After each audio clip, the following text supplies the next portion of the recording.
Assalamualaikum warahmatullahi wabarakatuh. Alhamdulillahi rabbil alamin, wa bihi nasta'in, wassalatu wassalamu ala khatamil anbiya'i wal mursalin, sayyidina Muhammadin wa ala alihi wa sahbihi ajma'in. Amma ba'd. Pada kelas yang lepas, pertamanya kita bersyukur kepada Allah Tabaraka wa Ta'ala yang telah melimpahkan karunia-Nya untuk kita bersama-sama pada pagi ini meneruskan pengajian kita, yang mana pada kelas yang lalu kita telah pun membincangkan tentang sebenarnya di sana ada segitiga yang membentuk worldview kita, yang mesti ada paksi yang utama, itulah Allah, hari akhirat, dan seterusnya Nabi ataupun nubuah dan risalah, kenabian dan kerasulan. Yang tanpa tiga rukun ini, pandang hidup seseorang akan meleset, tidak akan betul, akan membawa kepada huru hara. Jadi dia melihat dunia ini dengan pandangan yang sempit dan terhad. Dan sebab itu di antara ibadah yang membentuk worldview seorang Muslim ialah puasa. Puasa mengajar kita untuk meninggalkan kelazatan dunia. Betul. Jadi sebab itu puasa itu melatih jiwa untuk mengingat kepada hari akhirat. Dan pada pagi ini kita nak masuk perbincangan tentang kerasulan, kenabian. Kita bukan nak pergi kepada detail cerita ta'rif Nabi, ta'rif Rasul. Itu detail dalam kelas pengajian akidah yang sistematik, walaupun mungkin kita akan sentuh. Tetapi tajuk yang lebih besar, yang lebih utama dalam berbincang tentang kerasulan dan kenabian, yang pertama tentu kita kena sebut juga di sini, Rasul dan Nabi ialah orang yang diberi wahyu oleh Allah Ta'ala. Dia manusia macam kita, manusia biasa, bukan jin, bukan malaikat. Ya. Sebab itu kalau orang kata Nabi Muhammad dicipta daripada cahaya, kan? Apa salahnya dia kata kita bukan i'tiqad Nur Muhammad ni Tuhan. Kita kata dia makhluk, tapi Tuhan cipta daripada cahaya. Kita kata salah sebab dia telah keluarkan Nabi Muhammad daripada kemanusiaan kepada kemalaikatan. Sebab Nabi kata khuliqatil malaikatu min nur, malaikat yang dicipta daripada cahaya. Wa khuliqatil jannu min marijin min nar, jin dicipta daripada api. Wa khuliqa Adam mimma qad wusifa lakum, dan diciptakan Adam seperti yang telah diceritakan kepada kamu, daripada tanah. Min tin, thumma ja'ala naslahu min sulalatin, daripada sulalah, daripada benih air mani, keturunan Adam. Okay. Jadi kalau kata Nabi Muhammad dicipta daripada cahaya, jadi dia malaikat kan? Jadi itu pun dah cukup bolal, cukup sesat. Apatah lagi kalau cerita bab yang kita dah bincang dulu tentang Nabi Muhammad ni, dia punya kesan akidah dia begitu dahsyat. Itu yang telah kita bincangkan pada kelas yang beberapa tahun yang dahulu. Nostalgia lama orang kata. Kan? Burung merah. Cerita pasal burung merah apa semua tu kan. Baik. Jadi nak cerita, nak bagi tahu kata Rasul dan Nabi ialah manusia, bashar, ya, manusia biasa yang diwahyukan kepadanya. Yani dia mendapat perintah daripada Tuhan. Jadi ini adalah Rasul dan Nabi. Cuma kemudian ulama berbincanglah, ya, ada perbincangan, adakah ada beza di antara Nabi dengan Rasul. Kalau ada beza, apakah perbezaannya? Yang masyhurnya ialah Nabi disuruh untuk, tidak disuruh untuk menyampaikan. Tidak semestinya. Maksud apa Nabi ni tak mesti terus suruh sampai? Makna Nabi ni dia bukan disuruh oleh Allah Ta'ala, tidak semestinya disuruh oleh Allah Ta'ala untuk pergi cari orang berdakwah. Tapi kalau dia jumpa siapa-siapa, dia dakwah, itu terpulang lah. Bukan kata dia tak berdakwah. Dan perintah itu tidak, dia tidak melizamkan orang dengan perintah tersebut. Adapun Rasul, dia memang disuruh. Sebab itu sebagai ulama sebut, Nabi dihantar kepada kaum yang muwafiqin, orang yang memang di atas tauhid, macam Nabi-Nabi Bani Israel. Rasul, dia diutus kepada orang yang mukhalifin, orang yang di atas syirik. Sebab itu disebut Nuh AS adalah awal Rasul. Sebab Adam AS Nabiun Mukallam, Nabi yang berbicara langsung dengan Tuhan. Nabi Adam, dia diutus kepada siapa? Tak ada kepada siapa, anak-anak dia aja. Dia Abul Bashar. Dia dapat wahyu untuk diri dia dan keluarga dia, anak-anak dia. Okey. Ala kulli hal, ini adalah Nabi. Kewujudan Nabi, itu kita akan bahas sekali lagi. Kewujudan Nabi dalam manusia adalah sangat penting dari sudut sejarah kemanusiaan. Kerana manusia bermula dengan Nabi. Nabi Adam AS, manusia pertama. Dan dia adalah Nabi. Dia adalah Nabi. Dan semenjak daripada itu, Nabi tidak pernah putus dalam sejarah manusia sampailah Rasul yang terakhir, Muhammad sallallahu alaihi wasallam. Sebab itu Nabi itu sangat dikenali oleh manusia. Tapi sebelum itu, persoalan yang besar dalam perbincangan ulama, kadang-kadang dibincangkan dalam ilmu kalam dan sebagainya. Tuhan, adakah dia mesti kena hantar Nabi atau Rasul? Persoalan, adakah Tuhan kena hantar Nabi atau Rasul kepada manusia? Adakah dia perlu kepada Nabi dan Rasul untuk bagi tahu arahan dan suruhannya? Persoalan ini sebenarnya tak betul. Dia bukan tentang Tuhan, dia tentang kita. Persoalan yang sebetulnya yang kita kena bincang ialah, adakah kita perlukan Nabi dan Rasul? Itu persoalan. Sebab kalau you pergi kepada soalan yang pertama tadi, yang telah menimbulkan kekecohan dalam ilmu kalam, soalan tu memang kecoh. Pasal dia pun daripada awal kecoh. Tak betul? Kan? Seolah-olah macam you bincang, adakah Tuhan perlu ciptakan mata untuk manusia? Dia tak bincang benda itu. Tidak ditanya pada perbuatan Tuhan kenapa. Kan? Yang persoalannya betul, apakah kehebatan mata yang Tuhan bagi ini yang patut kita syukuri? Kan? Kerana kita yang perlukan mata, bukan isunya Tuhan. Adakah Tuhan perlu mencipta mata? Okay? Jadi persoalan yang lebih besar yang kita nak kena tahu, adakah manusia ni perlu kepada Nabi dan Rasul? Sejauh mana keperluan kita kepada Nabi dan Rasul? Allah Subhanahu wa ta'ala sifatnya adalah Ar-Rahman Ar-Rahim. Ini sifat Allah Ta'ala. Jadi persoalan, adakah Tuhan perlu menghantar Nabi? Adakah wajib atas Allah Ta'ala menghantar Nabi? Ini soalan yang salah, yang dibawa dalam perbincangan ilmu kalam. Dan kita akan lihat nanti, kita punya kesimpulan ialah kerasulan dan kenabian ini adalah rahmat kepada makhluk. Dan jelas Allah Ta'ala sebut dalam Al-Quran, wa ma arsalnaka illa rahmatan lil alamin.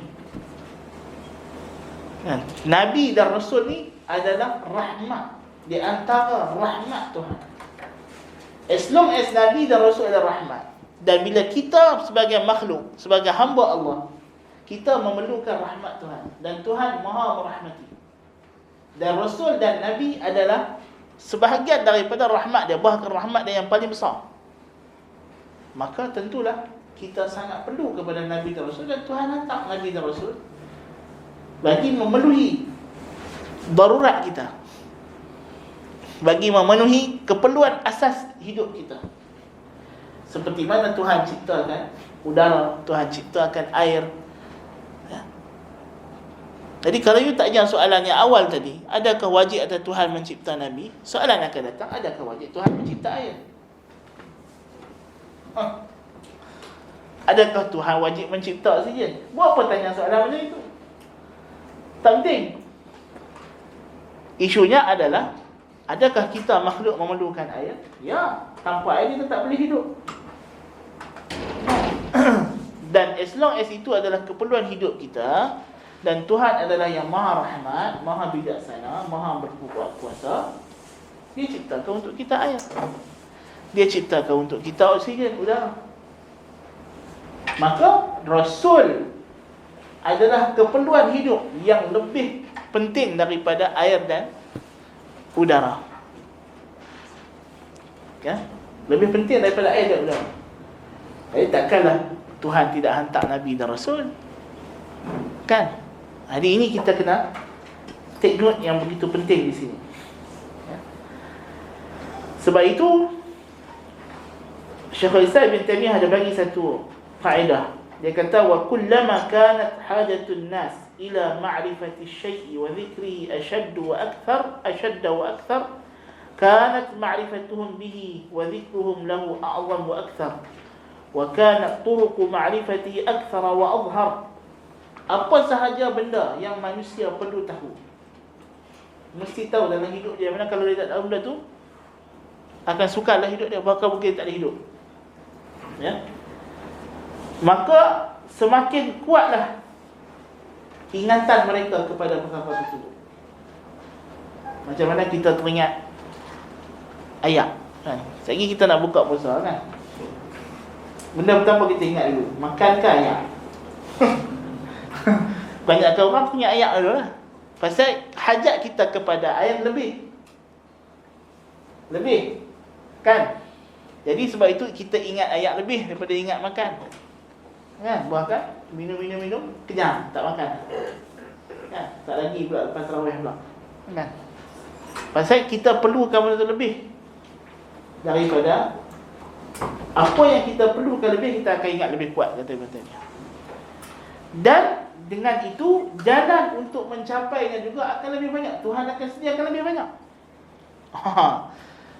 Jadi bila kita nak sesuatu, sebab itu ayat lebih banyak, dan udara lebih lagi. Pasal kita perlukan udara sepanjang masa. Sebab tu dia lebih senang Tuhan bagi.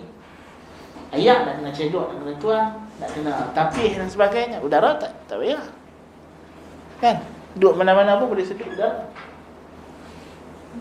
Tak payah nak cedok, tak payah nak pergi beli kat kedai, kan? Bayangkan kalau udara oksigen ni kena beli, no? Kan? Ada juga orang kena beli, dia sakit pakai tabung oksigen, kan? Bayangkan nikmat yang begitu Tuhan tarik, semua suka. Jadi kaedah dia macam itu. Sebab itulah dalil tentang kewujudan Allah Ta'ala, sebagai misal kita dah bincang sebelum ni, sangat banyak dan begitu senang dan begitu mudah untuk diperoleh. Dia hanya memerlukan common sense, memerlukan kewarasan akal saja, tak lebih daripada itu. Selagi mana awak adalah manusia yang waras, awak akan nampak apa saja adalah alam ni adalah dalil kewujudan Tuhan. Maka demikianlah juga keperluan kepada Nabi dan Rasul.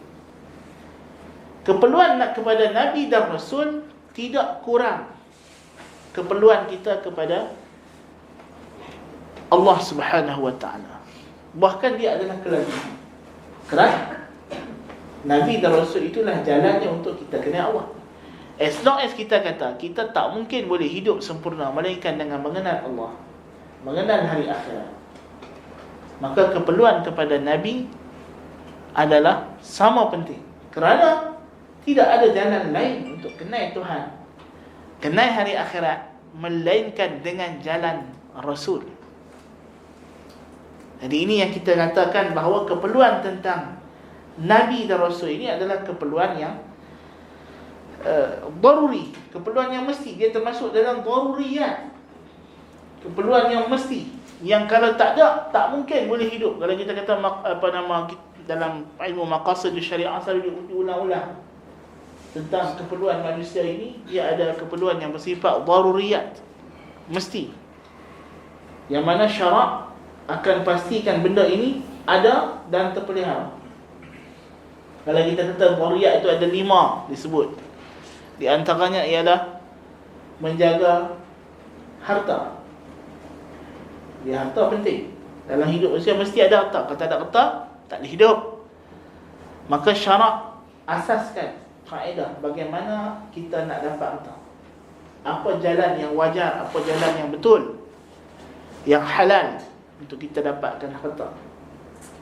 Dan harta itu mesti dipelihara. Dipelihara dengan diharamkan perkara-perkara yang boleh membawa kepada kemusnahan harta atau pencerobohan kepada hak milik. Diharamkan mencuri, diharamkan rompak, ya. Diwajibkan mengeluarkan zakat, diwajibkan mencari rezeki yang halal bekerja, diwajibkan ke atas suami memberi nafkah kepada isteri, ibu ayah, kepada anak-anak, dan seterusnya. So itu adalah benda-benda tu daruri, maka dia syarak akan jaga. Dan daruriyat yang paling penting sekali ialah ad-din, agama. Dan agama tidak datang melainkan dengan jalan Rasul. Tidak datang melainkan dengan jalan Rasul. Apakah sebab-sebab yang memerlukan kita kepada Rasul? Itu kita dah sebut sebahagian sebab, tapi kita nak perincikan lagi, dan kita nak bagi nampak lagi. Yang pertama sekali, bila kita sebut tentang hari itu, kita cerita pasal kenapa kita kena beriman dengan Allah Subhanahu wa ta'ala. Bahawa Allah adalah, God is the reality. Allah ialah reality. Dia adalah penjelas kepada segala reality. Tetapi dalam masa yang sama, persoalan-persoalan, jawapan-jawapan daripada Tuhan tentang persoalan-persoalan besar kehidupan manusia yang disebut sebagai al-as'ilah al-wujudiyah al-kubra, itu existential questions, itu soalan-soalan kewujudan yang besar, yang kalau tidak dijawab atau tidak jawab dengan betul akan membawa kepada kemusnahan dunia dan akhirat seseorang. Kewujudan soalan-soalan itu tidak boleh dijawab melainkan dengan datangnya Rasul. Jawapan datang daripada Allah, tapi siapa nak bawa main? Yang bawa tu Rasul. Kalau kita kata persoalan, siapa pencipta?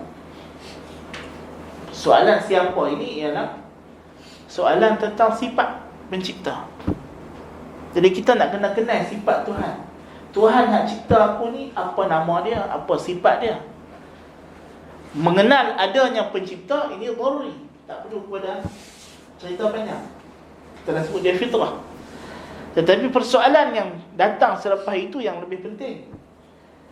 Apakah sifat pencipta aku? Siapa nama dia? Kalau aku nak panggil dia, aku nak panggil macam mana? Siapa yang boleh jawab persoalan ini? Hanya Rasul boleh jawab. Kenapa dia ciptakan aku? Kenapa pencipta ni cipta aku? Apa tujuan hidup aku di dunia ni apa? Kan? Jadi hakikat diri aku ni siapa? Yang ni hanya boleh dijawab oleh Rasul. Bila Nabi SAW mai dekat kita, dia habaq, Tuhan wahyu dekat aku. Tuhan kata, "Wa ma khalaqtul jinna wal insa illa liya'budun." Tahu dah dapat jawab. Kalau Nabi tak main habaq lagu tu kat kita, Nabi tak sampaikan wahyu Tuhan tu kat kita, mana kita nak pergi tahu? Oh, aku dicipta oleh Allah Ta'ala untuk beribadah, untuk memperhambakan diri kepada Allah. Hari ini semua orang falsafah barat, di antara isu yang paling besar dalam perbincangan falsafah ialah hakikat insan. Manusia tu apa? Kan? Maksudnya apa tujuan? Kan? Ada yang kata tujuan manusia ni adalah tak ada beza dengan falsafah saintifik hari ini. Falsafah saintifik ni falsafah yang dibina di atas sains. Tapi dia benda yang agak mengelirukan sebab sains tu pun falsafah juga. Kan? Dia kata manusia dengan sampah tak ada beza, sama saja. Semuanya adalah hasil evolusi yang tak ada tujuan. Kan, bagi orang barat, manusia ni hasil evolusi. Dan sekarang mereka duk sibuk pula manusia ni akan digantikan oleh robot ke, oleh AI ke. Sebab mereka masih lagi duk bincang macam mana, apa dia mekanisme evolution tu. Dia kata evolution tu ialah kebolehupayaan untuk survive. Jadi mungkin lepas manusia cipta robot, cipta apa, lama-lama robot tu ada kemahiran sendiri, kepandaian sendiri. Lepas tu dia pula musnahkan kita. Kan? Dia tu dia pun takut dengan AI. Kan? Takut ni kalau orang cucuk vaksin ni kan masuk microchip. Jadi nanti habis kita ni, manusia ni hilang daripada muka bumi jadi robot. Itu orang barat dia percaya macam tu. Dan yang orang percaya tu bukannya orang lekeh-lekeh berjalan ni. Orang pakai kot putih duduk dalam makmal tu. Kan? Lepas tu mereka tu pula sampaikan kepada golongan yang pakai kot hitam dengan tai leher tu. Kan? Itu percaya. Kan? Masa dia bagi mereka, kita dengan chimpanzee kan sepupu. Kan? Bagi mereka kita dengan chimpanzee itu sepupu. Pasal dia kata kita ada 98% resemblance, persamaan dari segi DNA. Kan? Tapi yang heran tu bila nak masuk makmal nak buat ubat ke apa, dia tak ambil chimpanzee, dia ambil tikui. Kan? Rupanya tikui pun ada banyak persamaan juga. Awak tak kata. Tapi memanglah dari segi teori Darwin, semua benda sepupu sepapak belakang. Kita dengan meja ni pun sepupu lah. Sebab everything is evolving. Tapi yang penting dia punya teori evolusi tu, dia kata tak ada tujuan, tak ada matlamat. Kan? Kalaupun ada orang evolution yang percaya dengan Tuhan, sekarang ni dia panggil golongan theistic evolution kan. Orang Islam pun ada, orang Kristian pun ramai. Okay? Di Malaysia ni pun dah ada dalam kalangan orang tertentu yang percaya. Dan bagi dia evolution ni, Tuhan jadikan manusia secara evolution. Tapi Tuhan tu Tuhan yang macam mana? Untuk membolehkan Tuhan tu masuk dengan evolution, kita mesti buang satu sifat Tuhan yang paling penting, iaitulah sifat mencipta. Mencipta. Itu pelik tu. Kan? Itu pelik. Dia mula-mula dia kata kita nak harmonikan di antara sains dengan agama. Yang mana teori yang paling sains tak ada isu sebenarnya. Dia hanya ada beberapa teori dalam sains tu yang tak masuk akal, yang telah menjadi dogma golongan saintis. Kemudian dia berkata ni lah, agama dengan sains ada masalah. Tak ada masalah. Yang masalah tu teori dia. Kan? Yang teori tu bukan yang muktamad pun. Kan? Lepas tu dia kata kita nak kena damaikan. So apa masalah teori Darwin ni? Teori Darwin ni adalah tapak dan asas kepada atheism. Kan? Sebab orang barat bila dia pun memberontak kepada Tuhan dengan bermulanya zaman Reformation, memberontak kepada gereja, kemudian memberontak kepada Tuhan. Okay? Jadi mereka nak memerdekakan diri daripada Tuhan. Jadi mula-mula mereka merdekakan institusi politik daripada Tuhan dengan berlakunya revolusi Perancis. Jadi kita, slogan dia ialah belit lihat orang kaya dengan usus padri. Kan? Maknanya kita buang daripada orang ni. Jadi kita jangan pakai gereja, jangan pakai agama.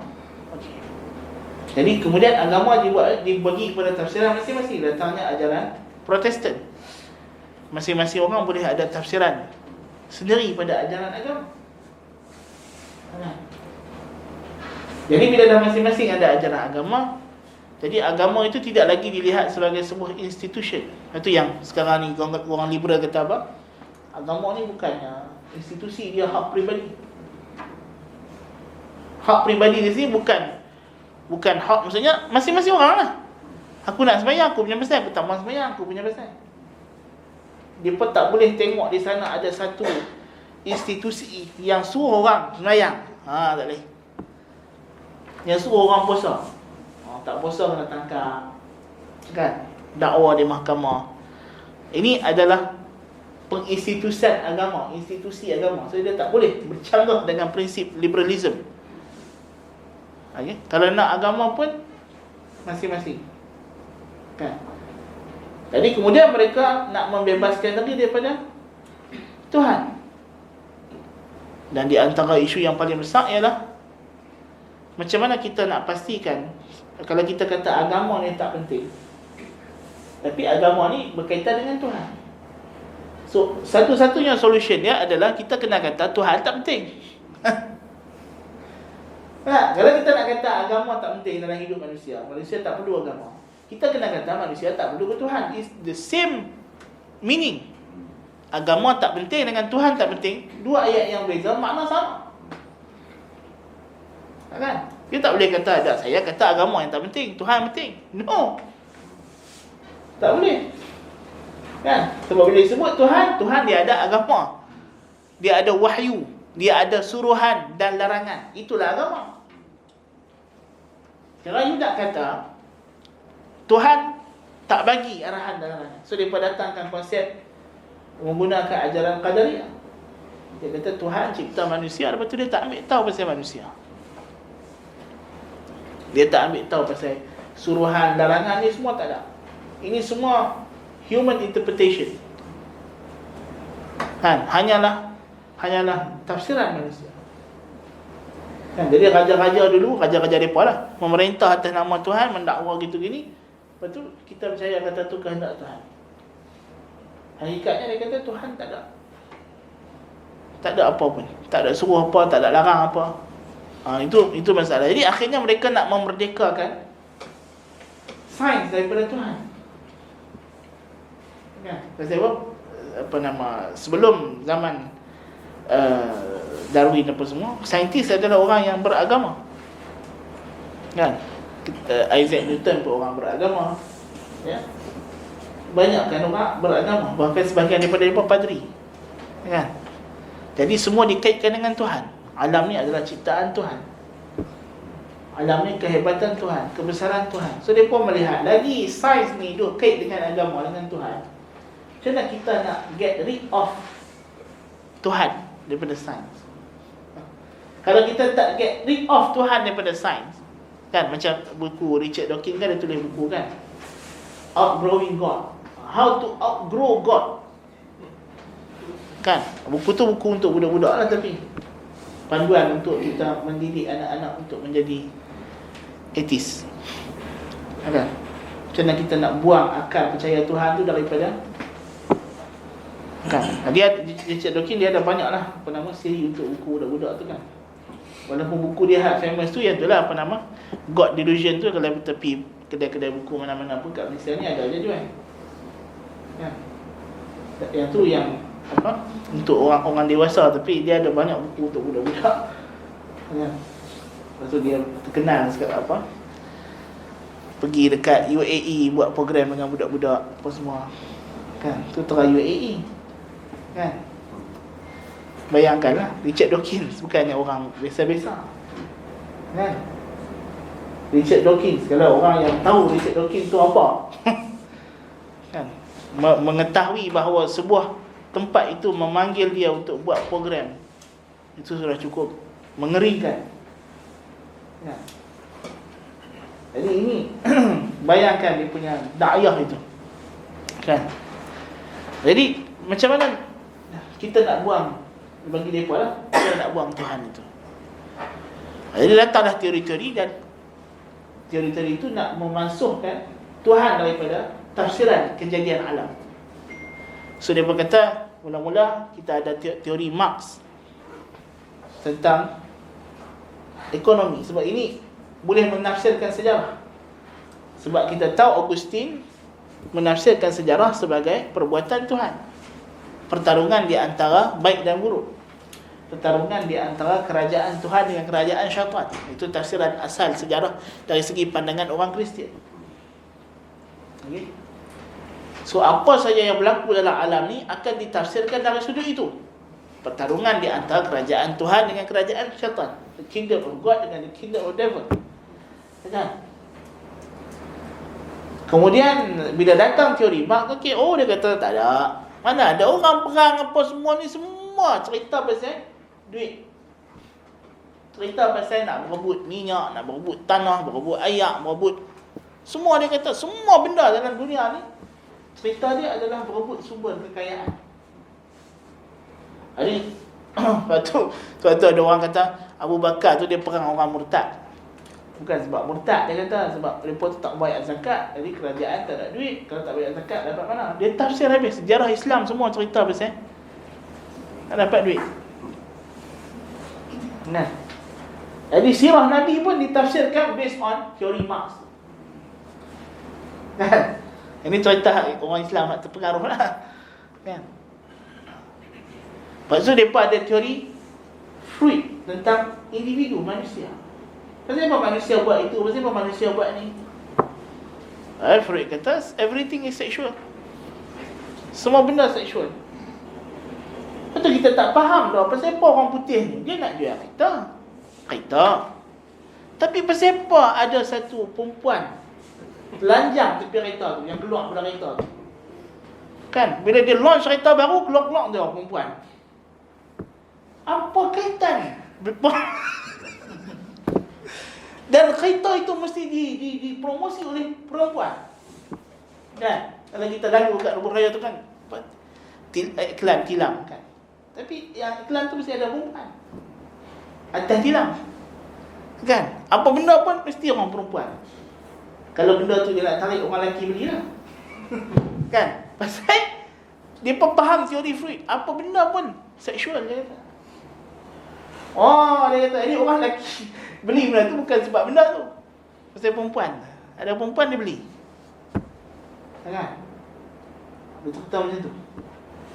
Kan? Orang perempuan pun samalah. Dia jadikan orang lelaki kan kalau apa nama iklan minyak wangi ke apa ke. Kan?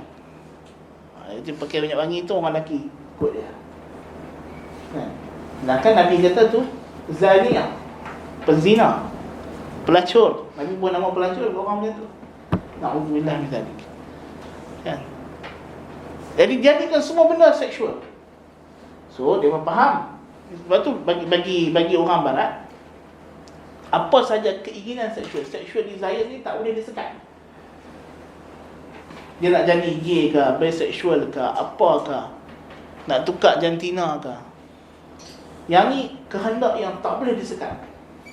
Pasal dia adalah pemangkin utama manusia. Semua tindakan manusia ditafsirkan secara seksual. Dia tak ada macam kalau satu orang pergi dekat dia punya apa, orang putih kan dia suka pergi dekat apa tu shrink, psychiatrist. Kan dia ataupun psikologis dia kan dapatkan counselling contoh. Katalah kalau counselling tu masalah rumah tangga. Kita jangan harap kalau kaunselor orang putih ni dia akan bagi nasihat. Mungkin you punya kehidupan seksual dah tak berapa cantik dia. So cuba try benda-benda baru. Try benda baru tu apa? Dia suruh pergi curang. Kan? Berlaku sama ni. Kan? Kaunseling orang putih dia suruh. Kalau ada masalah rumah tangga dia suruh you cuba pergi cari perempuan lain tengok. Dia suruh lelaki cari perempuan lain. Hak perempuan tu pun dia suruh mencari jantan lain. Kan? Sampai tempat tu. Dan lebih dahsyat daripada tu lagi pun dia ada. Kan? Pasal pun semua benda dia tengok seksual. Jadi dia kata so sekarang kita sudah boleh buang Tuhan daripada menafsirkan tindak tanduk manusia. So kita tak perlu Tuhan lah. Kalau tidak dulu semua benda pasal apa manusia buat je, pasal Tuhan tetapkan manusia gini. Dia qada qadar. Pasal apa Tuhan? Pasal Tuhan cipta manusia macam ni. Tak, dia kata semua seksual. Senang-senang. Kan? Tapi banyak benda dia pun tak ada tafsirkan. Bukan semua benda seksual. Lebih orang yang pergi perang bunuh orang beribu-ribu, kan? Tu Yahudi tu bunuh habis orang tu, takkan seksual juga kan? Itu masalah pemikiran orang barat. Cuma tinggal ada satu masalah. Okey, kita dah buang Tuhan daripada ekonomi, kita dah buang Tuhan daripada psikologi, tapi kita tak buang Tuhan daripada asal usul, origin. Dia pergi science of origin. Kejadian alam ni macam mana? Manusia ni asal jadi dia macam mana? Hari ni kita kena cari Tuhan juga, dia kata. Payahlah. As long as Tuhan adalah asal mula manusia, kita takkan hilang, takkan lepas. Pasal kita mana boleh lepas daripada kita punya asal usul. Lepas tu siapa pun yang buat perangai tak elok apa semua, kita kata lupa daratan. Kan? Ada itu lupa daratan, bayar kacang lupakan kulit. Kan? Pasal kalau kita dah lupa ke asal usul, kita dah tak betul lah. Jadi suatu bila menderhaka kepada Tuhan adalah satu benda yang buruk. As long as Tuhan adalah pencipta kita, Tuhan adalah asal kejadian kewujudan kita. So macam mana kita nak bagi nampak Tuhan ni tak ada kaitan lah. Oh, Darwin datang, Darwin kata, oh dah sebenarnya manusia ni jadi sama aja manusia, burung, ayam, ikan, itik. Semua ni evolution. Evolution tu dia tak ada kaitan dengan Tuhan. Dia tak ada hikmah, dia tak ada tujuan, tak ada purpose, dia blind, unguided. Kan? Jadi macam tu saja. Kan? Dia kata dulu ada satu kolam. Dalam kolam tu semua ada segala protein, ada apa benda-benda kecil-kecil, mikroorganisma tu. Lepas tu mereka tu duduk berenang-berenang, berlaga kau ni, berlaga dengan kau tu. Lama-lama jadi ikan. Lepas tu ikan tu duduk lompat. Main ke darat. Dia kata contoh ikan paus. Ikan paus duduk darat. Lepas tu duduk turun dalam laut. Lama-lama jadi ikan. Ikan pula duduk main ke darat. Lama-lama jadi. Dia kata. Lepas tu burung main mana? Dia kata dulu ada satu binatang apa tak lah. Kan? Nak macam dinosaur tak dinosaur. Kan? Ada orang dia buat lukisan. Tapi lukisan tu pun naknya belah kali palsu kan. Kan? Dia pun jumpa tulang apa dia pun susun. Dia pun kata ni lah. Lepas tu dia buat lukisan. Kan?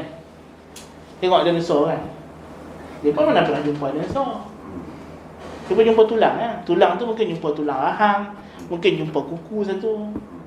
Lepas tu dia buat imaginasi lah, dia bayang, oh mungkin macam ni kot. Kan? Lepas tu dia pun buat lukis. Lepas tu dia, sebab tu budak-budak suka dinosaur, sebab dia imagination. Betul tak? Asal budak suka dinosaur dengan Lego? Sebab dia imagination. Kan? Tapi semua orang kata sains. Kan? Tak ada bukti empirik satu pun. Kan? Yang saintis orang Islam pun ikut jumpa tulang dekat Kelantan pun nak tafsir dinosaur juga. Cubalah buat tafsiran baru sikit. Kan? Minda tu masalah penjajahan tebal sangat. Kan? Jadi dia kata, oh, manusia ni semua bukan dicipta oleh Tuhan. Maksudnya kejadian manusia tak boleh oleh Tuhan. Kan? Betul kalau geng-geng yang percaya kepada evolution tapi percaya Tuhan pun, dia kata Tuhan hanya diperlukan masa mula awal je. Dan lepas tu katanya dia, habis itu Tuhan tahu tak evolution ni adalah sekali jadi manusia? Ada yang kata Tuhan tak tahu pun. Tuhan tak ambil tahu lah, dia kata. Tuhan lepas tangan. Jadi apa jadilah. Lepas tu nak jadi burung, nak jadi ikan, nak jadi katak, jadi manusia, semua ni dia kata Tuhan tak ambil tahu. Tuhan tak rancang pun. Tiba-tiba tuk-tuk jadi ikan, tiba tuk-tuk jadi katak. Kan? Tiba-tiba tuk-tuk jadi buruk. Kan? Mula-mula buruk tu jalan 4 kaki. Lepas tu lama-lama dia angkat sikit badan dia. Dia angkat sikit. Lama-lama jalan. Kan? Lepas tu dia bipedal. Kan? Masalah. Jumpa tulang. Betul ni lah nenek moyang manusia. Ubah nama lagi, Lucy. Ada nama tu, tulang tu. Kan? Lepas tu rupanya orang cek balik, rupanya lah tulang cimpanzi yang ada dalam ni dah. Pasal tak cukup tulang, dia susun bagi nampak macam hak yang dia dah terbayang dalam kepala otak dia. Betul dia kata, ni kan kami jumpa dah nenek moyang manusia, dia kata. Masalah tu ni. Lepas tu dia berkata, ni dah manusia ni, jadi tak ada ni. Lepas tu sekarang dah sibuk lah ni. Dah main AI, dia kata macam mana mungkin. Kan? Masa dia pun fikir manusia ni mind. Kan dia dalam falsafah orang putih kan dia ada masalah mind and body problem. Manusia ni apa? Badan ke minda? Kan daripada kaji kalau kita mati pun kita boleh simpan otak. Kan jadi kalau otak tu boleh preserve, otak tu masih lagi boleh berfikir, ni kita boleh buatlah badan baru je kita hidup balik. Kan? Ataupun macam sekarang kan dia freeze kan, ada apa? Lepas mati tu sign kontrak apa tu dia simpan mayat. Supaya nanti kalau sign dah maju boleh dihidupkan balik. Kan? Kalau sekarang sign depa cari macam mana nak lawan mati. Kan? Kita dah tahu semua benda pasal apa orang ni mati, pasal apa sakit ni, kita lawan semua ni. Kalau kita boleh hapuskan penyakit ni, kita hidup. Kan? Dia tak tahu mati tu pasti. Kan? Sebab tu apa? Di barat kan bila jadi COVID, dia jadi satu tekanan perasaan yang cukup dahsyat. Tak sedahsyat yang kena pada orang Islam. Pasal mereka rasa macam COVID ni satu yang datang untuk membunuh kita, membunuh manusia. Kan? Jadi kita kena lawan, kita kena bertarung. Kami sedang bertarung, berlawan dengan malaikat maut siapa. Kan? Ada kan? Pasal zaman COVID tu. Itu dia Malaysia. Kan? Tapi nak cerita itulah apa yang dia belajar di barat. Faham tak? Pemikiran tu, itu bukan dia dapat, tu bukan yang dia bawa. Kan? Dia dapat daripada barat kan, daripada tuan-tuan dia. Kan? Itu orang Islam tu masalah dia. Orang Islam masalah dia. Macam Malik Badri sebut dalam psikologi. Dalam psikologi, dia kata psikologi yang jenama Islam ni kebanyakannya dia jadi parrot. Tak dorang tak tua. Apa hak tuan dia kata di barat, manusia ni macam ni, kalau kau masalah ni kau nasihat macam ni, dia ajuk je, dia ulang je. Dan sebab itu gagasan Islamisasi itu dia pentingkan first kali ialah psikologi. Sebab psikologi itu penting. Kalau psikologi itu tak dibalikkan kepada Islam, kita tak ada psikologi Islam, kacau. Kan? Sampailah pun masih ada kedengaran suara-suara sumbang burung kakak tua tu dah bunyi kan. Kalau jadi apa-apa jangan kait dengan agama. Orang tekanan jiwa jangan suruh baca Quran, jangan suruh semayang. Ambil ubat lah. Yalah, kalau kita kata sebenarnya you kalau depression, you pergi masjid iktikaf, you taubat, ubat tak payah ambil kan. Kita tak ada kata ubat tak payah ambil langsung. Memang perlu juga ubat. Kan? Kalau kita kata satu orang dia depression kerana hidup dia dulu dengan dosa, bukan bermakna kalau kata satu orang dia kena AIDS sebab dia menjalani hidup yang tidak sihat secara agama. Takkan kita kata AIDS tu boleh sembuh dengan hanya dia bertaubat berzina. Tak lah. Dia kenalah ada juga ubat-ubat yang dia kena ambil, ikhtiar-ikhtiar dia. Of course. Kan? Tapi tak boleh nafikan lepas dia dah sedar daripada kesalahannya, dia kena bertaubat. Kan? Tak boleh lah just tak apalah, dah tak zina lah. Bukan macam tu. Kan? Jadi dia nak bagi gagasan manusia tu jangan ada kaitan dengan Tuhan. Jadi Tuhan, dia pun nak buang Tuhan. Jadi bila teori Darwin itu menjawab persoalan itu, dia kata so kita dah ada satu teori, jadi kita buanglah Tuhan daripada asal usul manusia. Tapi hakikatnya apa yang berlaku? Adakah manusia menjadi lebih baik? Tidaklah. Manusia jadi huru-hara. Bermulalah segala yang disebut sebagai the corruption of knowledge itu. Itu maksud bila saya nak kata corruption of knowledge itu. Punca manusia zaman sekarang ni jadi itu Nabi sebut wa yarsukhu fihimul jahl, dan kejahilan berakar umbi dalam masyarakat di antara tanda kiamat. Bukan jahil maksudnya tak tahu. Jahil di sini tak kenal Tuhan. Jahiliyah disebut jahiliyah pasal dia tak kenal Tuhan. Bukan isu dia tak reti buat rumah, tak reti buat tukang. Kan? Tapi nak kata, bila berubahnya world view manusia tentang alam, tentang dunia, kan, kita boleh bandinglah rumah zaman dah yang dibuat dengan rumah nenek moyang kita dulu, dengan seninya, dengan falsafah di sebaliknya, pasal apa ni tiang, pasal apa bunga ni ada 5 kelompok, ni 6 kelompok. Rumah lah dia bagi seketul gitu, nak ambil duduk. Kan? Dia buatlah bilik kecil, lepas tu dia jual 500,000, 600,000. Kan? Dia kata, kami bagi parking 2, kami ada bilik mesyuarat, kami ada kolam renang. Aku nak tidur dalam kolam renang. Kan? Nak pergi buah katil dekat tempat parking. Kan? Memanglah parking tu penting lah juga, 2 kereta. Kan? Betul mesyuarat. Semua orang nak mesyuarat, setiap hari ni mesyuarat. Kan? Ini masalah. Kan? Dia jadi pemikiran pandang alam itu.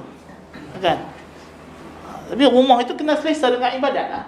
Dia tak ada fikir tempat semayang. Bila orang kafir buat rumah, betul tak?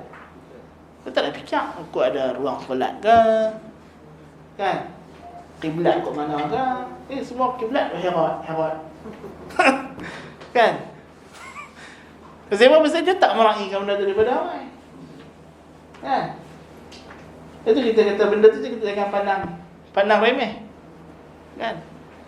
Tengok orang sampai sekarang di belah Eropah, di belah Rom, kawasan penjajah Rom. Orang kali-kali jalan nampak lagi jalan zaman Rom.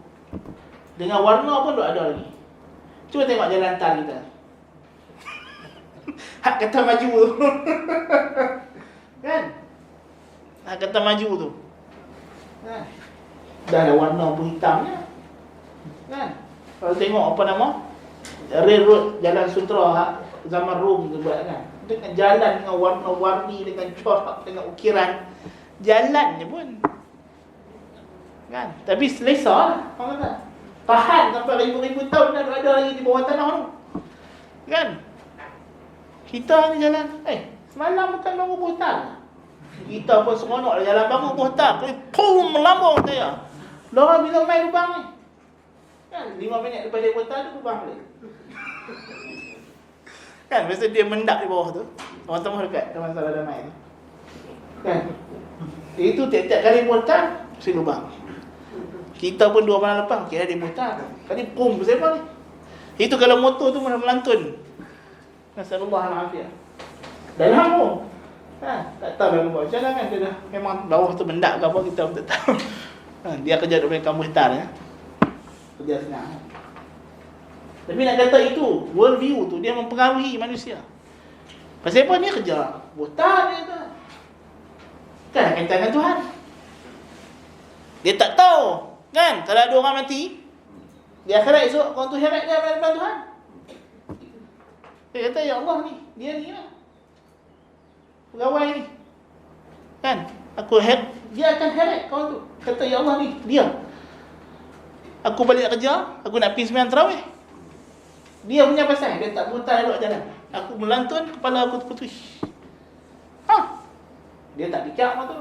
Dia gaji, masuk, kerja, okey. Tidak. Kereta orang nak melambung ke, motor orang nak terpelanting ke, ni semua dunia. Kan? Kita yang penting kita ibadat. Kan?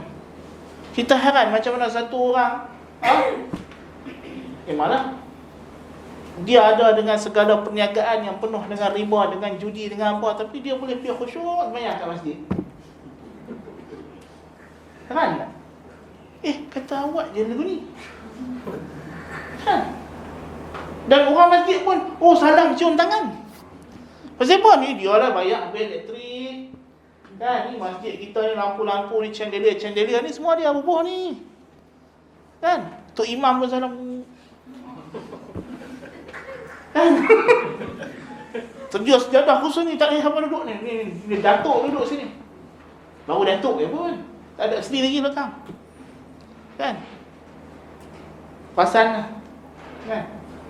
Tapi sumber kekayaan dia tu tak ada halal titik pun. Pasal apa? Pasal sekular mind. Kan? Minda sekular. Tuhan, Tuhan. Nega dia tak ada kaitan. Hak Tuhan ni aku semayang, puasa, bayar zakat, aku pergi haji. Haji tak tahu. Kan? Oh, dia tak tahu pergi haji, betul support orang pergi haji. Dia rasa benda tu cukup lah. Jadi dia telah menegakkan syariat. Selesai.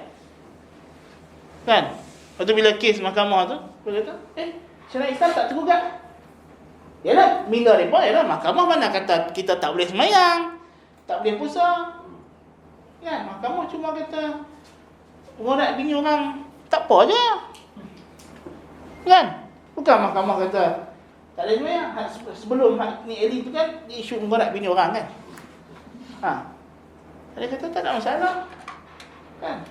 Mahkamah cuma kata mahkamah kata kalau orang tu liwat kan masalahnya. Kan? Ni mahkamah syariah tak boleh hukum. Tapi kata ni sivil dia.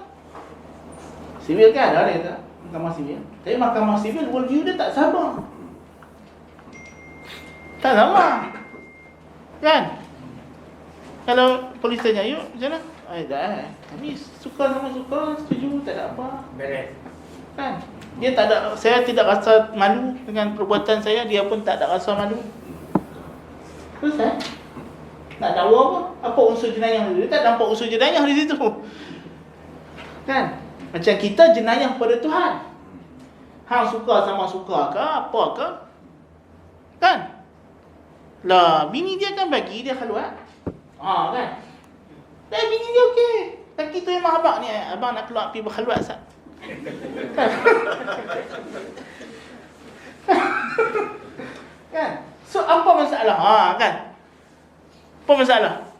Dia tak nampak unsur jenayah pasal world view dia tak sama. Kita cerita jenayah dengan Tuhan. Kan? Bukannya cerita pasal jadi bila baik masalah, dia akan timbul lagi masalah ajaran sesat gitu. Dia sekarang datang Ahmadi ni lama lah. Kan? Dia aliran baru Syiah. Kan? Dulu Syiah Imam 12, mai Syiah yang baru ni dia Imam Mahdi dia pun 12 juga. Dia baru tak baru lah, tapi lama lah masa kita di YT sana tu Ustaz Hasan dah duk tulis dah dulu. Kan? Masa pejabat kita yang lama tu. Kan? Tapi masa tu ialah biasalah kita kecil je jabat kan. Orang tak kenal.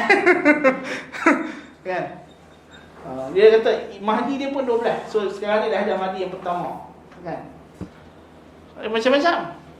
Adik dari sudut civil lagi dia tak ada. Betul bila orang tanya menteri dalam negeri, dia kata lagi tak ada ancaman keselamatan.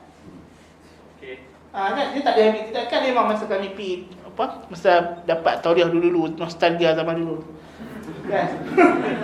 Memang polis sahabat. Dia kata ajaran sesat ni dia dari segi undang-undang dari sudut keselamatan. Kalau tidak dia pantau je lah. Pantau dari sudut yalah jabat macam kalau ajak Quran sunnah tu mungkinlah kena tangkap.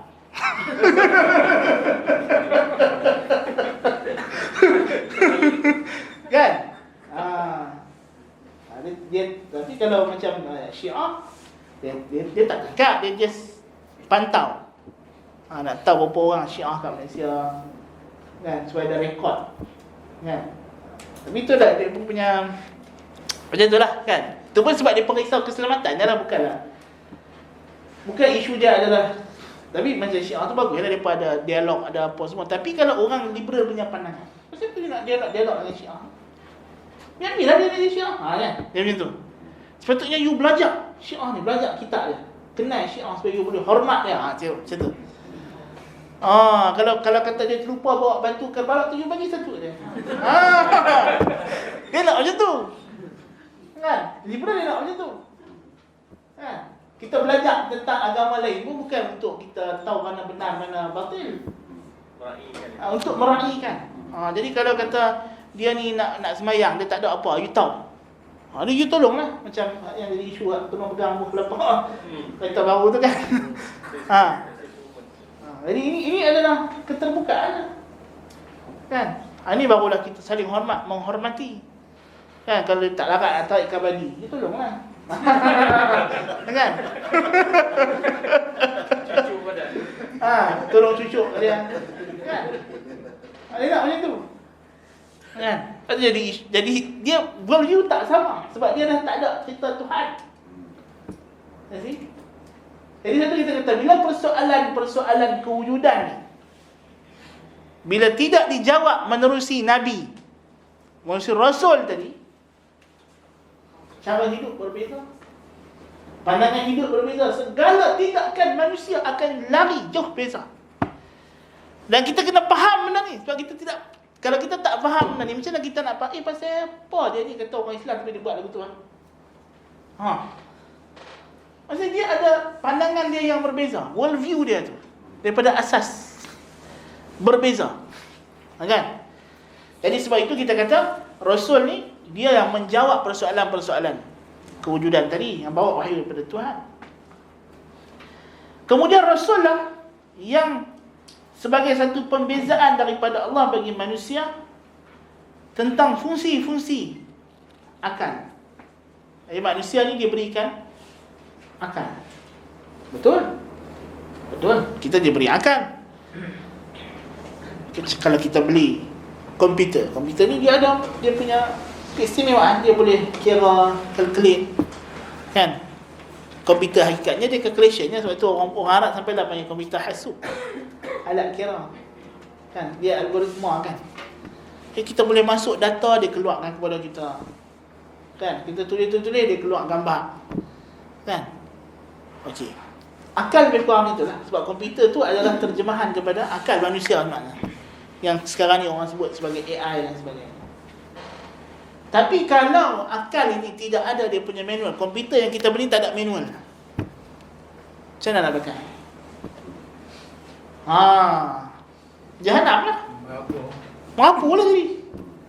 Kan? Kita masuk suka hati. Kan? Beli Apple. Dia kata pasal apa saya nak install Windows tak lepas-lepas, dia kata. Dia pun pergi kedai tu, dia kata tak maulah komputer ni rosak kan. Pasal apa saya nak install Windows XP tak boleh. Windows XP kan? Bayangkan. Itu yang kata Apple. Kan? Google Book tak boleh masuk tu. Kan? Tak boleh. Pasal apa? Dia kata kalau encik beli Apple tak pakai Windows. Kan? Itu orang buat lawak kan. Kalau pergi pejabat Apple tak ada tingkap lah. Tak ada Windows. Kan? Tapi nak cerita kata benda tu kena ada manual. Kan? Beli mesin basuh pun ada manual, beli setrika pun ada manual. Kan? Tiba-tiba Tuhan turun kita ke muka bumi ini akal. Akal ni perlukan panduan. Sebab akal ni kalau tidak dipandu, dia tak jadi akal, jadi syahwat. Sebab manusia ni diberikan syahwat. Manusia ni makhluk yang Tuhan cipta untuk diuji. Dia bukan malaikat yang dicipta untuk beribadat dengan selesa. Contoh sebagai ulama salaf kata, malaikat dengan matahari, dengan bulan, dengan bintang sama. Dia pun tak dicipta untuk menderhaka. Dia tak erti. Matahari dia tak pandai. Tiba-tiba dia kata, boring asyik dia keluar kot timur kan. Nak keluar kot selatan sekali. Orang ni matahari tak erti kita. Ya sami'na. Sami'na wa ata'na. Pagi-pagi malaikat matarik dia. Dia komplain satu je. Dia kata, ya Allah ni orang duk sembah aku tak suka. Malaikat nanti main tarik dia. Dia kata tak boleh, kena keluar juga. Kan? Kok mana pun. Malaikat heret dia keluar. Kan? Itu matahari, bulan, bintang. Malaikat pun apa yang Tuhan suruh dia buat. Dia tak pandai maksiat. Dia tak tahu maksiat. Kan? Binatang dia hidup dengan dia punya keinginan. Lembu dia nampak hijau. Dia nampak pokok pisang ni sedap. Dia tak tahu pokok pisang pun. Kan dia hidup dan ni boleh makan. Dia pun pergi teranduk segala pagak orang buat. Kan? Dia bukan tahu ni kita bubuh papan besar-besar aja. Lembu ini pokok pisang. Dengan papan-papan tu dia gigit. Gigit dia tak heran. Kan? Tentu kita jangan jadi lembu kan. Dilarang buang sampah di kawasan ini. Kat situ dia tapuk. Kan? Masalah tu. Kan? Jadi binatang macam tu. Kan? Manusia Tuhan jadikan berbeza. Tuhan jadikan manusia ni dia ada akal yang dengan itu dia boleh. Itu nama dia akal. Akal ni apa maksud akal? Akal ni iqal, ikat, pengikat. Itu mana aqlun. Aqlun ni asalnya adalah ikat, tambat. Sebab tu unta dia ikat unta tu kita panggil iqal. Iqal. Jadi dia daripada aqlun sebab dia menambat manusia daripada buat benda-benda yang bercanggah dengan fitrah. Asal kejadian dia sebagai manusia. Jadi apa nama akal itu kalau tidak diberikan dia punya manualnya, panduan dia akan rosak. Ya. Dan Allah Subhanahu wa taala telah menunjukkan kepada manusia dua jalan. Tuhan kata manusia ini Tuhan sebut wahadainahu najdain. Kami tunjukkan dia jalan baik dalam buruk. Jalan baik dalam buruk Tuhan tunjukkan. Kita kena buat pilihan. Kita kena pilih. Sama ada kita nak menjadi hamba yang taat atau menjadi hamba yang derhaka. Kan? Sebab itu Tuhan kata tujuan diutuskan para rasul, laqad arsalna rusulana bil bayyinat wa anzalna ma'ahumul kitaba wal mizan liyaquman nasu bil qist. Kami utuskan dalam surah Al-Hadid ayat 25.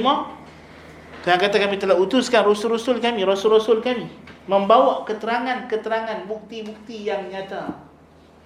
Dan kami turunkan bersama mereka kitab dan Al-Mizan. Apa dia Al-Mizan? Al-Mizan ni bukan akal. Al-Mizan ni ialah neraca bagi akal. Yang ni dalam kitab itu, apa kandungan kitab tu? Dalam kitab tu dia ada satu juzuk yang istimewa. Kalau kitab-kitab Al-Quran sekarang ni, Al-Quran ni terkandung dalam dia tentang hukum hakam, perkhabaran-perkhabaran. Ya. Tetapi ada satu kandungan yang istimewa dalam kitab ini yang Tuhan asingkan sebutannya.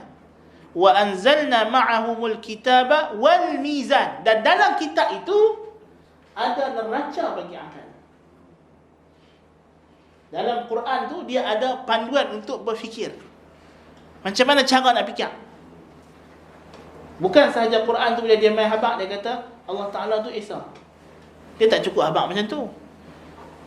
Dia bagi tahu kita kalau hang nak tahu Tuhan ni Esa tak Esa sungguh, hang tengok ni. Hang tengok ni, hang tengok ni. Lepas tu hang fikir macam ni. Kan? Kalau hang nak tahu Muhammad ni rasul ke bukan, hang fikir macam ni. Hang buat argument dia macam ni. Al-Quran tu dia bimbing. Dalam Al-Quran tu ada logika, ada logik akal. Liyaquman nasu bil qist, supaya manusia itu boleh hidup dengan keadilan. Semua hukum hakam Tuhan berpaksi kepada logik. Sebab tu ahli falsafah kan macam kita sebut dia puja matematik kan. Pasal matematik kan logik. Dan dia dapati alam ni semua ada kiraannya. Graviti ada nisbah dia. Kan, udara, oksigen yang masuk dalam manusia ada nisbah dia. Air yang kita boleh minum ada nisbah dia. Kalau lebih dia macam ni, kalau kurang dia macam ni.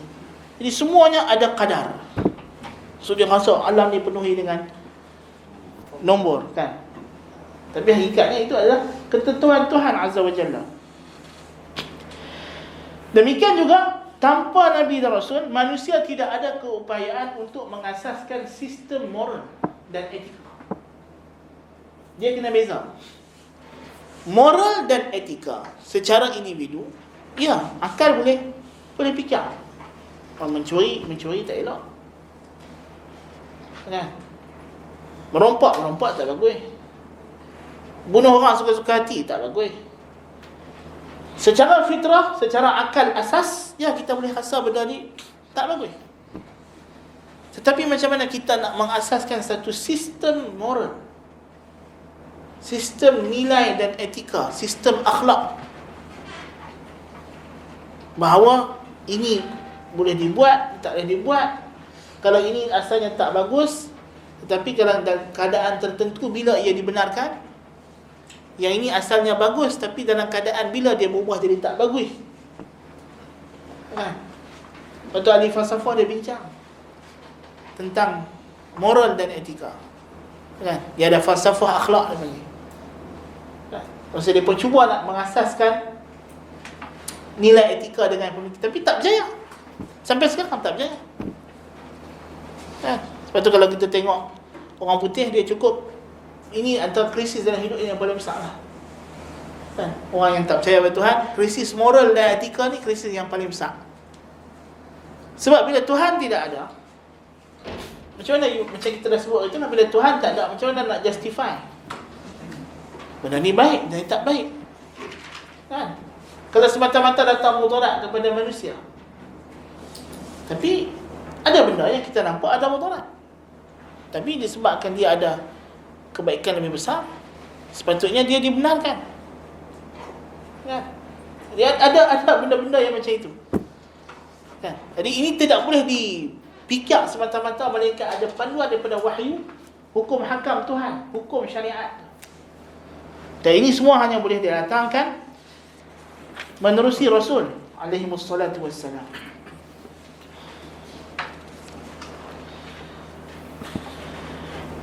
Demikian juga dari sudut kita nak mencapai perincian nilai-nilai etika yang utama dari segi nilai kebaikan, al-khair, keadilan dan kebenaran. Ini yang dikatakan kepala kepada akhlak. Al-khair wal-adlu wal-haq. Nilai kebaikan, nilai-nilai keadilan dan nilai-nilai kebenaran. Nah, apa dia benar? Itu dia berbincang. Apakah makna orang itu melakukan sesuatu yang benar? Kalau dalam falsafah pragmatik, benar itu ialah apa yang menguntungkan lah. Kalau orang tanya, adakah tindakan kerajaan membenarkan vape? Benar? So, bergantung kepada falsafah apa you pakai lah. Kalau you pakai orang putih punya world view, yalah, as long as dia punya keuntungan dia masuk, benar lah. Kan? As long as token-token vape ni boleh support dia masa pilihan raya apa semua, okey, benar lah. Kan?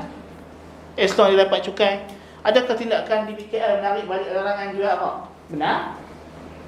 Kalau tindakan menjual arak, larangan menjual arak itu menjejaskan cukai dia, dan dengan dia membenarkan arak itu, cukai dia akan terus stabil, ya, benarlah. Pasal dia tidak ada tanggungjawab dengan Tuhan di sini. Kalau kita nak justify, dia kata you kena halang arak pasal bila orang minum mabuk. Dia kata kita halang, jangan bagi minum pasal mabuk. Dos dia ada persentif dia. Kan? Kita letaklah hukuman yang berat kalau dia memandu secara berbahaya. Kan? Pasal dia tanggungjawab dia sekarang bukan dengan Tuhan. Tanggungjawab dia yang dia fikir hanya dengan manusia, dan manusia boleh ditipu. Betul tak? Manusia cerdik macam mana pun, kita boleh scam dia. Kan? Lepas tu tengok kan, bila pilihan raya kan, macam-macam cara boleh menang. Kan? Boleh dimanipulasi. Kan? Janji cakap bagi yakin sikit, sebab Nabi dah bagi tahu, inna minal bayani la sihra. Cakap pandai itu memukau. Kan? Nabi habaq awal lagi. Kan? Yang penting hang cakap tu hang kena confident. Muka tu kena macam ni masa cakap tu. Lepas tu kena ulang benda yang sama. 2 minggu kempen tu cakap benda tu je. Jangan sebut benda ni. Dan kena divert isu ke apa ke, kan. Orang duk mengadu ni masalah anak saya sekolah ni 13 kelas sampai 60 orang tu kelas macam mana ni. Cerita pasal kantin. Kan? Orang cerita balik tapi dia kalau tak ada isu, buat isu. Kan? Supaya orang disibukkan dengan isu yang kita buat. Jangan kita disibukkan dengan isu yang sebenar, the real isu tu. Supaya orang lupa lah. Betul bubuh dalam lafik sikit. Apa nama? Ni isu. Dia orang bergaduh pasal isu ni. puasa boleh buka makan, tak makan, menjaga, tak menjaga. Lupalah isu hak sekolah sempit tadi. Kan? Jadi yang jadi mangsa tu budak ajar satu lah, duduk editing study dalam kelas dengan cikgu yang mengajar. Bayangkan 60 orang ajar satu. Kan? Bukan macam kelas Hasan Taklim. Kan? Nak ambil kehadiran macam mana? Kita belum nak mengajar. Kan? Itu kan? Itu manusia ni dia boleh dimanipulate. Kan? Jadi bila tanggungjawab dia itu adalah pada manusia, bukan dengan Tuhan. Tuhan kita tak ada tipu dia. Kan? Sebab tu bapa liberalism, pengasas liberalism, John Locke, kan? Dia kata kita kena liberal dengan semua orang kecuali etis. Etis tak ada tempat, dia kata. Masa itulah dia beriman ni. Kan? Pasal dia liberalism John Locke itu pasal dia tu Protestan. Dia nak memperjuangkan hak Protestan untuk lawan kekejaman orang Katolik. Tak? Maksud keterbukaan agama di sisi dia adalah keterbukaan, jangan taksub mazhab lah. Kan, as long as kita ni sama-sama Kristian, tak kira lah Protestan ke, Katolik ke, Anglican ke, apa ke, kena hormat lah. Itu maksud dia masa dia buat benda tu. Bukan sampai hormat. Bagi dia orang etis tak boleh. Pasal apa dia kata? Orang etis dia kata, kalau kita suruh kira kita lantik jadi menteri, dia wakil rakyat, dia kata, kita nak suruh dia bersumpah. Suruh sumpah atas nama sama. Dia tak percaya Tuhan. Kalau dia tak percaya Tuhan, dia tak bersumpah atas nama Tuhan, macam mana kita nak percaya dia buat kerja? Pasal dia tak ada takwa. Kita adalah kata sekarang ni kita serah dekat raja, pemerintah, menteri apa semua. Dia bersumpah demi Allah. Jadi dia ingat Tuhan, tanggungjawab dia dengan Tuhan. Jadi kita pun kalau apa-apa jadi kita boleh ingatkan dia dengan Tuhan. Dan itulah juga bila Nabi SAW kata, pemimpin jahat macam mana pun kalau dia mukmin, dia masih lagi Muslim, kan? Jangan memberontak tu sebab apa? Pasal harapan untuk tegur tu ada. Kalau kita kata taqullah, ingat Allah Ta'ala, dosa pahala, kita mesti lagi boleh tegur dia. Tapi kalau dia tak percaya dosa pahala, macam mana kita nak tegur? Habis. Kan? Itu kita kata moral, sistem moral. Ini yang maksud kita nilai etika ni bukan nilai etika yang bersifat duniawi. Dia bersifat ukhrawi. Tanggungjawab moral yang bersifat ukhrawi. Bahawa tindakan moralnya ini akan dipersoalkan di akhirat. Itu yang kita kata puasa itu mendidik sikap moral ini. Bila kita kata orang tak puasa, bukan dah sampai tahu dia tak puasa. Bukan susah. Nak buang puasa, pergi toilet dia sana alim. Bukan dah sampai tahu orang tu bawa kurma ke apa dalam poket dia. Kan? Dia masuk dalam toilet, makan, kenyang-kenyang, dia main duduk sini. Buat muka penat nanti. Kan? Kita pun kata Masya Allah dia orang yang paling bertakwa. Puasa paling senang tipu. Kan? Semayang susah tipu. Walaupun boleh tapi susah. Kita pasang, kita dah tengok ni sehari bila dia semayang. Dia kata dia semayang dah. Semayang dah. Bila? Tak nampak kan? Tak semayang kena ada ambil wudu, kena ada tindakan. Kan? Bayar zakat lagi. Bayar dah. Mana receipt? Kan? Boleh check. Dia bayar ke tak bayar? Kalau dia kata aku bayar sendiri kat fakir miskin, boleh check akaun dia, boleh check jumlah duit dia atau fakir miskin tu, boleh check lagi. Haji lagi tak ada tipu. Kan? Pergi haji dah, saya buat nama bantu tuan haji. Kan, tanya bila pergi haji? Tahun sekian-sekian. Tahun tu saya pun pergi sekali. Apa? Tak ada tipu. Kan? Itu dalam banyak-banyak rukun Islam, puasa ya, senang tipu. Kan? Puasa boleh cong, boleh kelentong. Jadi kalau orang tu memang puasa sungguh dan dia faham puasa, memang dia bertanggungjawab kat Tuhan sungguh. Sebab tu Allah Ta'ala kata, kullu amal ibni Adam lah illa as-sawm fa innahu li wa ana ajzi bih. Itu contoh macam mana sistem moral diasaskan oleh agama menerusi salah satu ibadat dia. Dan semua ibadat dia macam tu. Even haji pun sama. Betul tak? Haji lagi lah. Lagi nampak kalau tak ada Tuhan, haji tu memang tak logik lah. Kan? Tiba-tiba kerja banting tulang buat sawah apa semua ni, dapat duit. Dia sebab ni makan pun nasi sejemput je. Tak pernah ada duit lebih daripada RM10. Tiba-tiba ada duit RM20,000 main seketui kat dia. Dia pun daftar pergi haji. Orang kata, awak pergi haji, duit dapat mahal-mahal, kerja banyak-banyak, susah-susah, tiba-tiba bagi dekat orang lain. Macam tu saja, free-free je. Pergi haji dapat apa? Balik duit banyak ke? Tak ada, dia kata. Balik haji ni dia kata makan nasi sejemput pula dia kata. Bukan ada simpan apa, dia kata. Memang kerja ni memang nak pergi haji. Pasal apa tu? Pasal dia kata dah Tuhan suruh. Tuhan kata pergi haji. Kalau nak pergi haji, kena cari duit. Oh, itu Ibnu Majah kan dia pandai kan. Sebelum nak masuk bab haji, dia buku kitab bab jual beli tu. Sudah Ibnu Majah kita baca kitab hadis Ibnu Majah kan. Sebelum sampai bab haji, bab jual beli muamalat tu. Pasal apa? Nak pergi haji, cari duit dulu. Lepas tu dah sampai haji, okey sampai haji, naik kapal terbang besar-besar. Kan? Sampai sana, Mekah tu ada apa? Oh, kalau pergi Riyadh ke apa ke, ada lah juga konsert-konsert ke apa. Kan?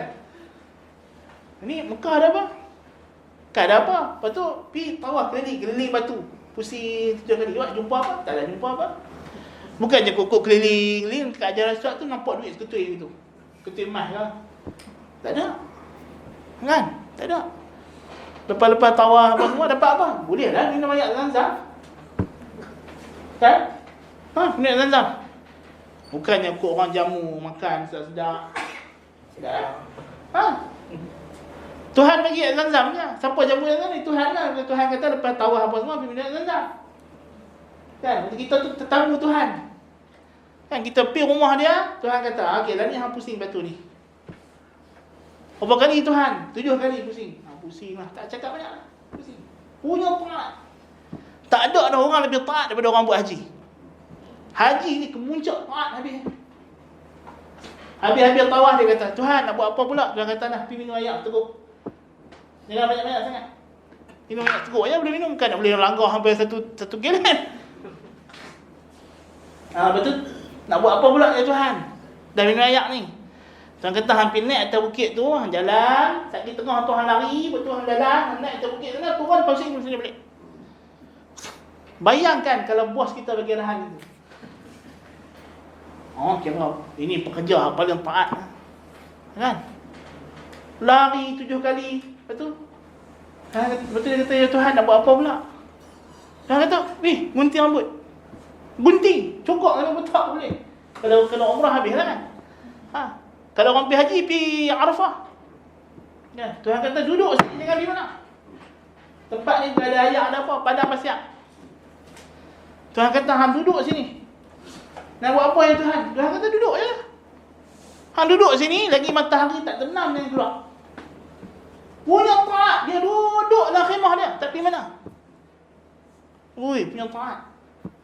Tu orang buat haji tu, bayangkan orang haji. Macam mana taat dia pada Tuhan yang pergi haji tu. Kan Tuhan kata hang duduk di Arafah ni, lagi aku kata jangan keluar. Bila nak keluar ya Tuhan? Bila matahari tergelam. Lepas tu hang jalan pergi Muzdalifah. Jangan kata. Di Muzdalifah hang duduk situ. Lagi tak subuh jangan bergerak. Dia pun taat dekat Tuhan. Dia Tuhan aku duduk sini. Tak pergi mana? Duduk Muzdalifah. Hak jalan kaki lagi dah dahsyat. 9 kilometer. Kan? Dia berbun. Jalan sikit-sikit kan. Lepas tu dah subuh dari mana ya Tuhan? Ambil batu 7 biji. Tuhan kata hang pergi dekat tempat ni, hang baling. Baling nak buat apa Tuhan? Tak nak buat apa. Sebut nama aku ya Tuhan kata. Kan? Dia pun balinglah batu. Tak nak apa, baling batu. Kan nak buat apa pun. Kan? Orang kalau tengok daripada jauh ni buat apa dia baling batu gitu. Kan? Dalam jihad pun Nabi tak bagi main batu kecil. Bukan, dan kalau saja-saja main balik batu kecil boleh? Tak boleh, haram. Ini Tuhan kata tak, hang pergi sini, hang berhenti kat sini, hang balik batu dalam lubang ni. Dia pun punya taat lah pergi balik batu. Kan? Lepas tu Tuhan nak buat apa pula lepas ni? Tuhan kata hang pergi beli kambing, hang sembelih. Oh, tadi dah tambang 10,000. Ni beli kambing 500 pula. Dia pun sembelih. Dia pun tak tengok kambing tu sebenarnya. Opa kambing tu tahu dia bayar kat kaunter je. Kan? Bulu pun tak rasa. Kan? Sedekah semua. Punya taat. Ya Allah Rabbi. Kan? Lepas tu dah sebelah kami nak buat apa ya Tuhan? Rambut hang cukup. Kan kata, botak ni cik, tak ada rambut selai kat kepala hang. Dia pun cukup rambut dia. Kan? Bayangkan. Tu haji. Kalau tak ada Tuhan dalam haji ni, apa benda orang ni buat? Orang kata gila dia ni. Kan? Sebab tu Nabi kata wal hajjul mabrur laisa lahu jazaa illa al jannah. Ni kemuncak taat. Tak ada lah taat lepas tu. Kan? Sebab tu orang kata, takkanlah pak lepas nak menipu. Takkanlah tok haji makan rasuah, dia kata. Tak terbayang dia benak orang. Takkanlah dia sanggup buat ibadat macam ni punya taat, tiba-tiba balik Malaysia makan rasuah, main judi, makan riba. Ui, pelik semua. Kan? Biasa dia pergi haji dia tak faham apa. Dia dengan orang gila sama saja. Dia pergi tawaf Kaabah macam orang gila tawaf taman tu ni. Tak tahu apa. Buat tak faham apa. Kan? Yang penting aku balik aku dapat title haji, rasuah boleh Datuk tak cukup, sekarang Datuk Tuan Haji. Nak ganti balik tambang tu, jadi masalah. Nampak, daripada taat jadi maksiat paling besar. Kan? Bayangkan lah. Jadi itu tengok agama mengasaskan nilai-nilai moral dan etika. Yang benar ni hanya datang dari Rasul. Tanpa agama, tanpa Rasul, tak ada sistem ni. Tak ada sistem ni, tak ada. Dia akan jadi merapu, mengarut, membazir saja. Kan? Sebab tu orang etis, bila pemimpin dia mati, dia buat tembak apa semua. Kan? Dia kata apa? Siapa? Lenin ke Stalin ke apa kata? Sebab kita nak ganti. Orang agama mati, ada baca doa, ada apa. Jadi kita mati tak percaya akhirat. Kan? Orang etis, kalau betul-betul ikut ajaran etis, lepas-lepas dia mampu itu, tendang sepak alam longkang dah. Bukan ada apa, dia akan pakai kucing sama aja. Kan? Bukan ada beza. Macam kita tepuk nyamuk. Tepuk nyamuk ada kita pergi buah kapan dia tu. Tak ada. Kan? Kita tepuk-tepuk lalat tu kita buang. Kalau ikut pahaman etis Darwin tadi, manusia hak mati dengan lalat yang dah bunuh ni sama saja. Tak ada beza 1 inci pun. So apa yang kalau pemimpin dia mati, dia pergi tiup trompet, tembak meriam, balut kanda dengan bendera apa semua tu pasal apa? Hang tak buat pun dekat lalat, cimpanzi mati dalam hutan, hang kata sepupu hang kan? Awak tak tembak meriam. Asal fitrah manusia tak lari pada agama. Dia nak tiru agama. Orang agama, bila orang beragama mati, kita ada cara, kena mandikan dia, kapankan dia, solatkan jenazah dia, doakan dia, kebumikan dia dengan cara elok. Ni semua agama Nabi saja ajak benda ni. Kan? Bila manusia pertama dibunuh, kan? Yang bunuh dia tu tak tahu nak buat apa. Fa ba'athallahu ghuraban yabhathu fil ardh. Tuhan tunjuk cara nak buat. Burung gagak nak korek, tunjuk macam mana nak tanam. Subhanallah. Kan? Kita perlukan panduan daripada Tuhan. Kalau macam itu punya perlu pada Tuhan, keperluan kepada Nabi tidak adalah satu kemestian. Dan bila manusia tidak boleh dapat tidak, mesti kepada Nabi dan Rasul. Dan Tuhan itu Maha Rahmat, Maha Bijaksana, mestilah dihantar Nabi dan Rasul. Itu saja. Cerita wajib tak wajib itu bukan cerita engkau nak tanya. Bukan soalan dia untuk hang tanya Tuhan, Tuhan wajib ke hantar Rasul tak? Cerita dia hang tu perlu Rasul tak? Jadi syukur sudahlah. Tugas hang bila Rasul sampai bersyukur. Macam mana bersyukur? Ikut ajarannya. Itu cerita dia. Pasal kalau Tuhan tak hantar mai Rasul ni, jahanam. Jahannam. Hidup tak ada makna, hidup rosak, kucar kacir, pincang semua benda. Kan?